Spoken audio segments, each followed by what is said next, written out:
এখানে রয়েছে 3 প্রকার জিনিস। কচুগুলো দেখুন, কচুগুলো খুব সুন্দরভাবে সেদ্ধ হয়েছে। তার সাথে রয়েছে খুচরা মাছ, যেটাকে বলে জংলি মাছ, বিলের মাছ।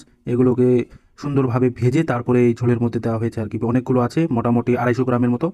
তারপরে আছে কলার মোচা ভাজা আর কি। একসাথে 3টা কচু, খুচরা মাছ, তার সাথে হচ্ছে কলার মোচা, একসাথে হালকা করে ঝোল। 3টাই দেখাচ্ছি, ভালো করে দেখুন।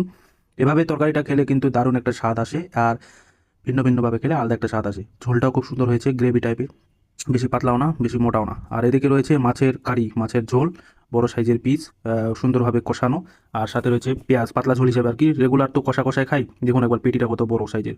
তো এই হচ্ছে ঝোলের অবস্থা আর কি, বেশি পাতলাও না বেশি মোটাও না।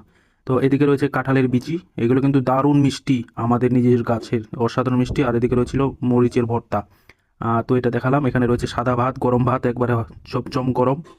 তারপরে এদিকে তো এগুলো দেখালাম। তারপরে এদিকে আলু ভর্তা রেডি, সরিষার তেল লবণ দিয়ে, মরিচের শুকনা মরিচ দিয়ে রেডি।